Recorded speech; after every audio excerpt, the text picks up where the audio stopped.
मैं भी आपके साथ वचन चाहता हूँ। पहले वचन में वर कहता कि हे देवी, आज से पहले आपका लालन पालन अपने माता पिता की आज्ञा से चलता था। आज सुविवाह संस्कार दाना पानी ग्रहण करके आप मेरे घर में जा रही हैं। आज के बाद आप अपने माता पिता या सखी सहेलियों के पास जाएं तो आप मेरी सलाह लेकर मेरे को बता के जाएं तो आप मेघनों को बेटी तथा विष्णु भगवान भला करेंगे। उड़ान से पहले थोड़ी है का नोटिस और उड़ान सरकार जाएगी।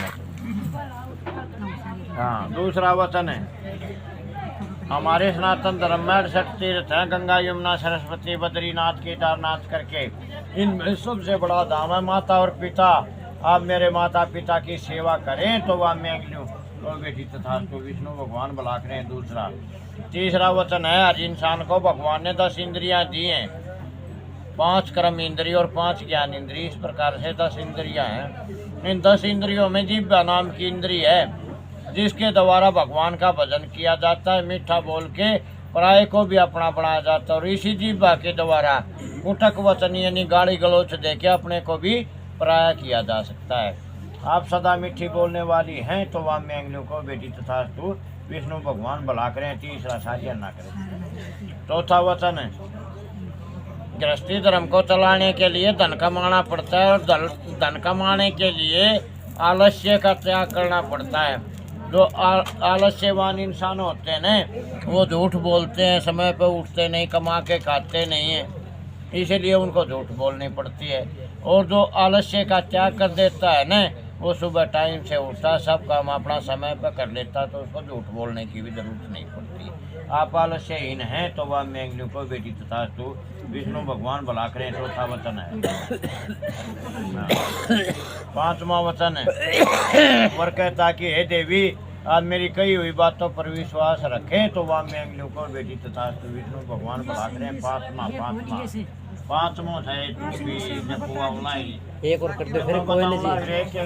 वचन बोल के बताओ फिर पूरी बता रहा कुछ नहीं। छठा वचन है वर कहता कि हे देवी, आप मेरे माता पिता की सेवा, मेरी बहन के लेन देन में और मैं कभी परिवार के बीच में बैठ के कोई भी निर्णय लेता हूँ, फैसला ले लेता हूँ, उसमें कभी आप बाधा नहीं डालने तो आपको वह मेघनों छठा वचन कहो बेटी तथा विष्णु भगवान भला करें।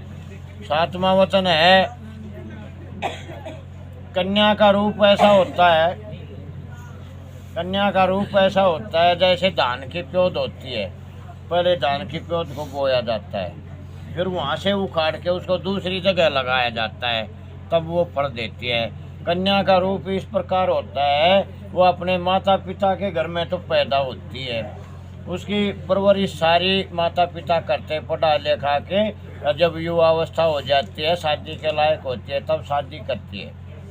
जब शादी हो जाती है तो वो अपने पति के नाम की कुल की वृद्धि करती है, अपने ससुर के घर में जाके कमाती भी है और सब कुछ जो भी उसके पास है वो सब अपने ससुर के घर में ले जाके अपने पति को सौंप देती है।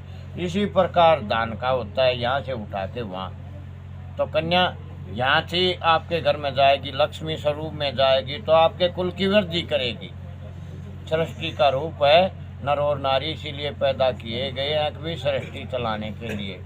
तो वर कहता कि देवी, मेरे माता पिता की लज्जा बनाए रखें, मेरे कुल देवता, पितृ देवता, इष्ट देवता और मेरे घर के बुजुर्गों का मान सम्मान करें तो मैं आपको वह मेघनों को बेटी तथा विष्णु भगवान भला करें। दोनों जन हाथ जोड़ दो, बोलो हमें हमारे माता पिता के सामने, समाज के सामने, अग्नि देवता के सामने, वरुण देवता के सामने, ब्राह्मण देवता के सामने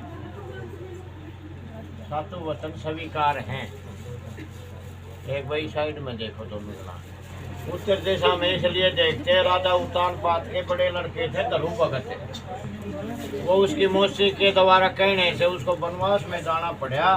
तो रास्ते में महर्षि नारद जी मिले और नारद जियों ने बताया कि ओम नमो भगवते वासुदेवाय नमः, इस मंत्र का जप करके धरू भगत ने 5 साल की आयु में भगवान के दर्शन पाए।